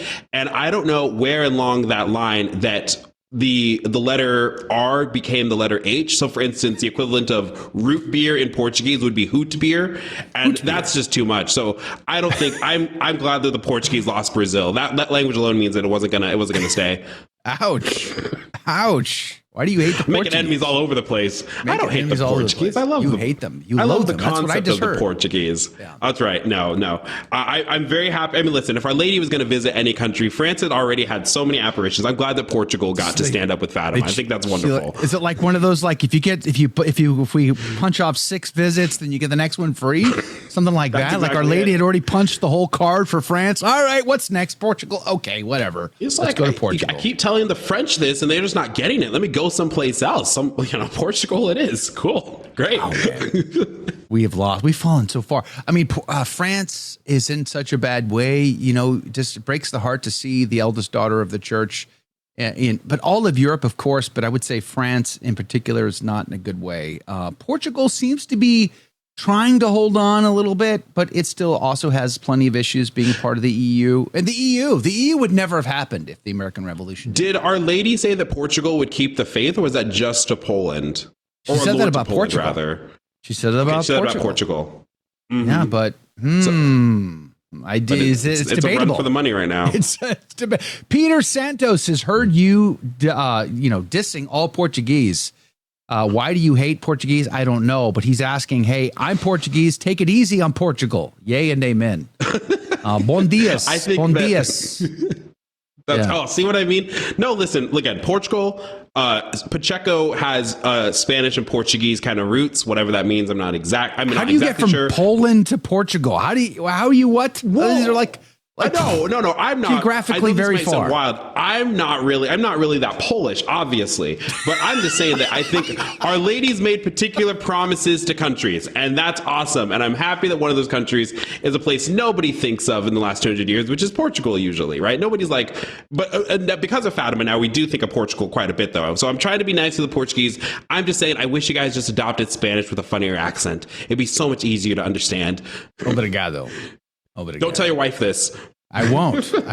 I have to someday. I hope to take her to Portugal. It'd be a pretty amazing trip. She's never actually been. Her mom both her parents are from the Azores, which honestly, the Azorians think of themselves as a people separate from mainland Portugal. Anyway, but someday we're going to visit the islands, and someday we'll visit mainland Portugal, and hopefully Fatima. That's high on the bucket list. We'll see someday. What Portuguese has the Arabic influence and that's obvious because the Ottoman Empire possessed the Spanish peninsula for 700 years to include Portugal. So, that's the after effects of that, right? And many thousands and thousands and thousands and thousands of slaves of Europeans were sailing galley ships on behalf of the Ottoman Empire for up until October 7th. 1571, when Don Juan of Austria freed them. Praise be to Jesus. So, did you know that Miguel de Cervantes wrote Don Quixote? Do you know he was at the Battle of Lepanto? Yeah, I did know that. Yeah, it's the final line of G.K. Chesterton's poem. Cervantes puts his sword back in its sheath. It's a great line. Oh, that's right. You see what you started today, Father? This is all your fault, Father Rock. Your one comment about the unjust American Revolutionary War has started all of this, opened all of these cans. Okay, so this you're to blame for all of this today. That's fine. I would pay money to see Father Rock really start something. You're far more good. You're far better with your speech and with your thought process than I am. So calm to, pull the pin on a grenade, drop it, and just walk away. Watch everything explode. Peter Santos, Azorian Pride, St. Michael Island. Yeah, Fiel. I forget which. Her parents come from two different islands. Fiel is one of them, and I forget the other one. It might be St. Michael, actually. Off the coast of Portugal? Yeah, which is interesting because I think they didn't show up there until the 1400s is when they sort of populate the Azorian Islands. And there was a people there before them, probably the Celtics coming out of Greece, heading on their way north. The Celtic peoples really took over Europe mostly. Rosie, good morning to you. Hard to understand people from São Miguel. It's funny, you talk about Brazil. My wife says she doesn't know what language they speak in Brazil, but it's definitely not Portuguese. She is very critical of Brazilians who claim to speak Portuguese. She says, it's definitely not Portuguese. It's some kind of I wonder, crazy. is it closer to Spanish? Is it indigenous influence then? What is the difference, I wonder, between Brazilian Portuguese and... Because, when you listen to Spain Spanish versus Latin American Spanish, they're cousins, but that lith is gone, which I think is one of the demonstrations that language sometimes gets more beautiful the farther it gets from its home root. I think Spanish is an example of this. That Etherberg accent, who'd want to speak Spain Spanish, right? But Portuguese, I don't know the case of it. Just insults Rosie Spanish speaks too. Brazilian. Today's a day. There it is. Rosie speaks Brazilian. Fine. Do you speak any other languages, Father? I've started to take Italian, so we'll see how that goes. All right. Do you get a lot of? Are there a lot of Italians to practice with? No, not really. Not up here in New Hampshire. New Hampshire. Yeah, not a lot of Italian heritage there, but there is a lot of French. French, by the way, Catholic French. A lot of French Catholic history there. Unfortunately, they've lost the Catholic part of that, but a lot of French Catholic history there. The French Catholics in Canada were forced out after the French and Indian War, and they were forced south. New Hampshire was a very anti-Catholic colony, and it was written right into their original constitution. And when they had to take on all these French Catholics, that helped to change things. And of course, the Irish immigrants really changed things. And then the rest is, as they say, history. But New Hampshire is such a beautiful place. But you're honestly, where you live, Father, you are in New Hampshire technically, but it's really just North Boston. I mean, let's just be honest. We're just right over the border from Massachusetts. That's right. Yes. It's all just Father, Metro would you be willing North to say Boston. a sentence or two in Italian? No. Wow. You'll question the Wow. American Revolution, but you won't utter Italian. Got it. Okay. All right. I guess I'm not comfortable doing that right now. Makes sense. That makes sense. That's fine, Basically, but like we're all I gonna know see how to him do in a is year be from like, now. I'd be like, please, a tea. Like that's like, I mean, like it's not like it's been like, I'm like 20 days into it. Benny. Yeah. Right. Buongiorno. Buongiorno. You know, I've been to Italy a handful of times. Italy is an amazing place. I absolutely love it. And it's just super easy. It's like the bar is very low if you're going to visit a foreign country, especially a Catholic, pilgrimage destination.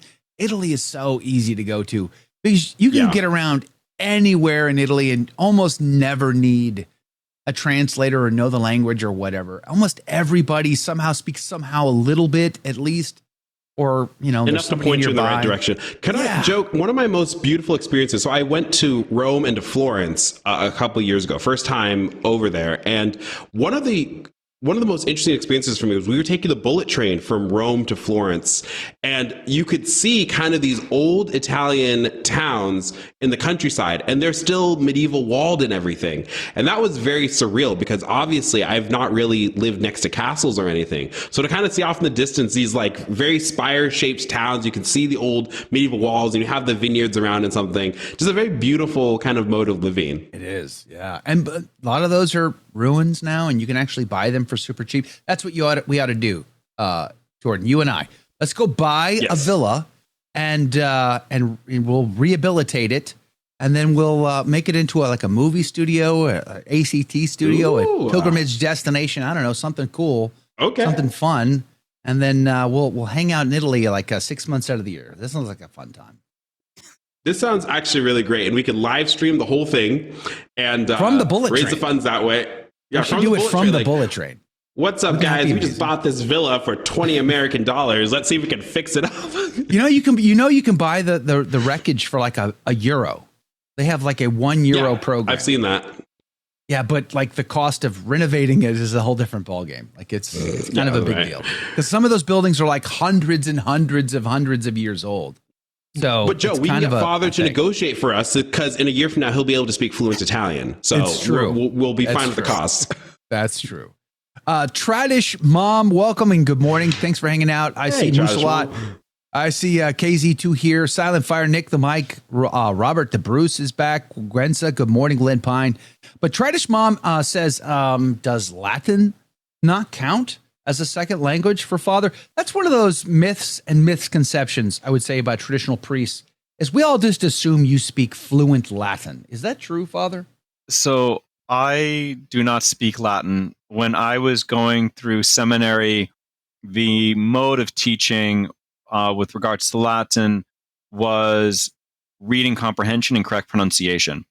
Now, while I was in seminary, there was a change of mindset to make it a more immersive language experience. So seminarians coming out of the fraternity seminary now, in our seminary in Nebraska, Our Lady of Guadalupe Seminary, are conversational in Latin.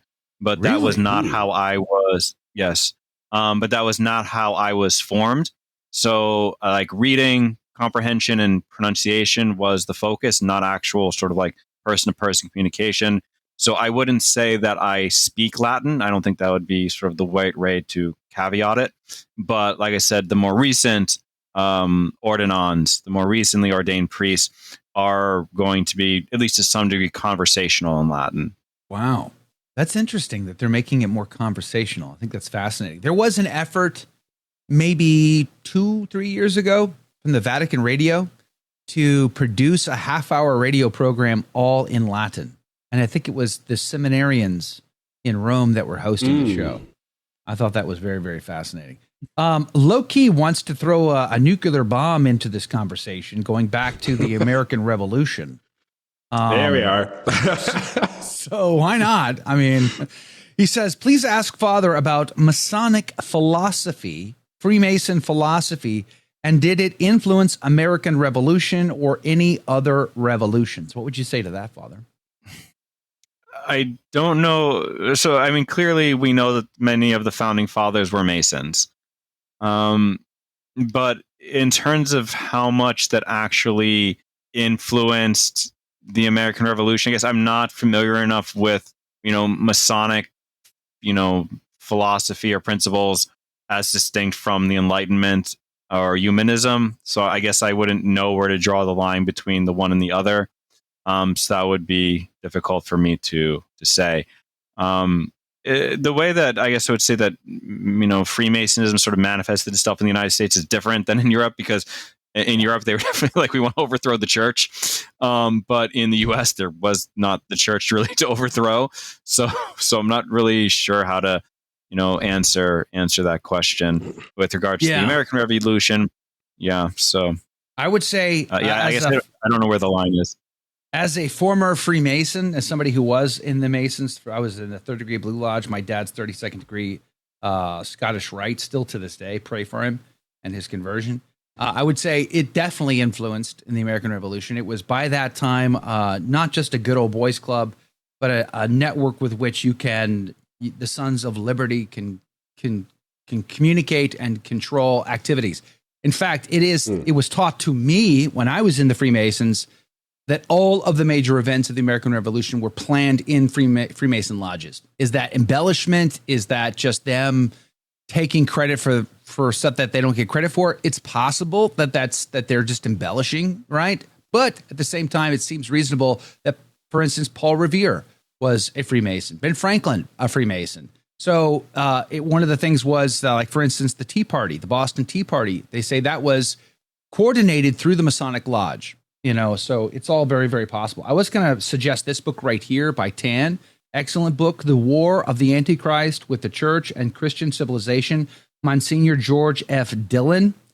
This was republished a couple of years ago. Joshua Charles, who we just had on the program last week, was the editor of this, published by Tan Books. Highly recommend it. And it goes back to Monsignor Dillon's lectures on this subject, on Freemasonry, what they believe, what their philosophies are, what their agenda is.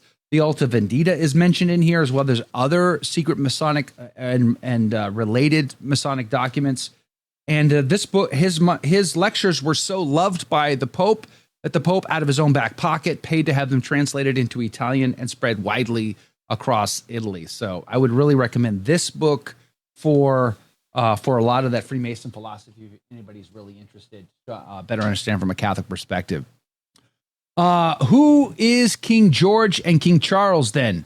Says Griffin. What do you mean? I don't understand the question. Beverly, good morning to you. Who are they? Who are they? They're guys. Who? Oh, well, there's a British invasion for you. Oh boy. Could you imagine? Like, I talk about whataboutism and like what ifism. Like, I secretly thought, what if King Charles on the day of his coronation said, you know what, guys, I've decided we're going to tear up the Magna Carta and I'm dissolving the parliament and I'm taking over again. We're going to make the kingdom great again. God bless you all. Have a great day. And then walked off. Could you imagine what would happen if he did that? Like how mind blown would the world be if King Charles secretly wasn't a globalist, but a monarchist? I will take that. I'll see you one better. So obviously the Church of England is going through a massive schism right now. GAFCON and what do you? Anglican. Why? What's wrong with Anglicanism? Do you not like the new Canterbury lady? I mean, what's wrong? I mean, she looks great in a mitre. I don't know what you mean. So the question, right, which is I think is a legitimate question, is not the king the head of the Church of England, which is, by the way, inaccurate. At least they say that it's not that he's the head. They don't call him the head anymore. He's the what is the term? Not superior, but it's not head. Manager? They don't have him as head anymore. Yeah, Guardian? pretty much. It's like kind of like rubber stamp manager, guardian, maybe so. See, I don't want to let them off the hook. I want them to own the title. I don't want to either. That's what I'm saying. Is that how base would it be if King Charles was like, wait a second. Anglicanism has been trashed since its inception. So while I'm on my road to Catholicism, I'm going to try to purify this church a little bit. And no, the next Archbishop of Canterbury can't be a lady. This was a mistake. This whole experiment was a mistake. Can you imagine? Now that'd be much. That would do a lot of good. That would be amazing. The funny thing is the vast majority of the Anglican communion would be on with it too, because 80% of the Anglican communion apparently is GAFCON. So Church of England's like very much a minority in their own religion. They're making great converts to the Catholic faith is what they're doing, because the more shenanigans they perform, the more, high level Anglicans, like what do you call the high versus the low, the high liturgy. Yeah, like high church, low church. High church. Mm-hmm. The high churchers are like, they're coming to Rome. They're just fleeing this because they're tired of it all. I wanted to say that I talked to Mark Lambert from Catholic Unscripted, my friend from across the pond, early last week, before Pope Leo and King Charles prayed together. And he said something that caught my attention. I never followed up with him on it. I meant to. He thinks that King Charles' son, who's going to succeed him on the throne, has basically said publicly he embraces no Christian thought, no Christian identity at all. Like, just this would if that's true, that's William? I mean, like they're so William, they're so far gone. If that's true, like, is there any recovery of that? You know what I mean? Like, if that's true, if he doesn't identify as Christian in the least, then England's monarchy, England's future is gone. I mean, I can't see a monarchy based in anything other than Christianity. Wasn't there an article earlier that said that this year there were more, was it converts to Catholicism in England than there were Anglicanism? Yeah. Or was it France too? Numbers even just by themselves? So, I mean, I think the thing about royals, and who was talking about this? It was in a talk again. One of the great Jesuit priests out here in St. Louis gave about monarchy. They said one of the things about monarchy is that it's not ethnic nationalistic, because monarchs marry across the continent or across the globe sometimes. So the point I'm trying to make is that could you theoretically? I mean, I don't think you can have a Catholic on the throne of the King of England. You'd have to, by act of parliament, kind of take that out, because right now that could happen. But you could get someone of higher piety if they're married from across. I don't know if any one of the royals have had a particular brush with authentic Christianity, since there hasn't been authentic Christianity in England outside of our church doing good stuff in a very long time. We only have 5 minutes left on this clock to chew on all of this. So, Father, I got to ask a very blunt question here. Monarchy is the superior form of government. Would you agree, yes or no? Oh, here we go. So, according to Thomas Aquinas, monarchy is hypothetically the best form of government, but he does say that given our fallen human nature, that actually a mixed government is the best for preventing tyranny. Ouch. So something like the Holy Roman Emperor would actually be the best. Which is why I want to be the next Holy Roman Emperor, just to right the ship. So if you guys vote for me early and often, I know. I just need everybody to vote for me. Just vote 2-3 times, and I'm sure we can get this secured. And we're going to correct all kinds of issues, like traffic problems, for instance. We're going to fix all traffic problems. Like yesterday, they decided to block the worst intersection, within 100 miles of me during the day, on a work day, and afternoon traffic. They just blocked it. No, someone's going to jail. It's nothing but a. Oh, sorry, Father, go on. But I would just say really quick that one of the Catholic principles, of course, is subsidiarity. So the monarch should not be bothering himself with traffic problems in far corner of his No, his we're kingdom. definitely starting there. We're going to make public execution great again. And we're going to bring out it's going to be great. We're going to have a great time. We're going to I'd fix vote for all you, these Joe. problems. I'd vote for you, Monarch. We're just going to start fixing stuff. All kinds of stuff. That's right. And then eventually we'll get back to subsidiarity. It will get there. We'll get there. Vote early and often. It is fascinating because if would you have supported George Washington as king? I mean, that's what John Adams wanted. That was his initial thought, was make Washington a king. Could we have had a King Washington? Would that have been okay? Probably not.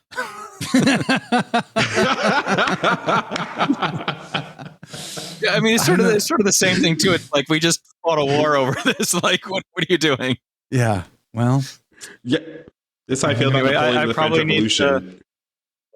I need to run. Yes. We have the divine office in a few minutes, but hopefully it was a good chat with all of you. Thanks for starting your trouble and leaving. Run. No Thanks problem, Father. God bless you. God bless. That was fun. I can't believe he stayed and that was hung such out. a riot.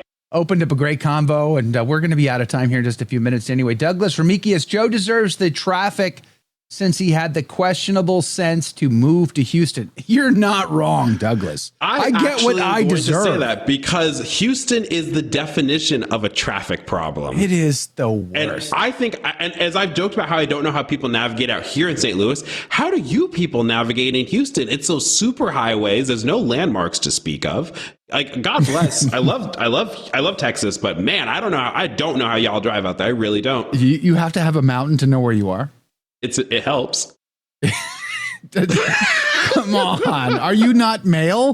Do you not have an internal compass in your mind? Wow. Well, so you know where north, south, east, and west are at all times. It's never just for the direction. It's the fact that there's this beautiful backdrop. You can just go, ha, I know I'm going home, or ha, I'm always going, like, your relation is always to the mountain. In Houston, it's like, my relation's to this last billboard I passed, I guess. Where's the Buc-ee's? I don't know. Yeah, see, there, I was going to say, the Buc-ee's is always our mountain. It's like, well, we know where Buc-ee's is, and therefore we can now too. That's 2 for orient ourselves properly. Hey, just in time, Rudy chimes in the chat box. You people, what do you mean by you people? He's asking you. He knows exactly what I mean. Clearly, we're dealing with some racism here, Rudy. So that's all I'm saying is we've been enduring it now for the past hour. Why he hates Polish people, I don't know. I don't know why he hates them. The Poles, the Portuguese, all of them, the Spanish. Every one of them. Nothing but hate. Anyway, Jordan Pacheco, thanks for the laughs. Thanks for hanging out. The combo is always good. We'll see you next week. We'll see the rest of you back here tomorrow morning. And share us with a friend. God love you.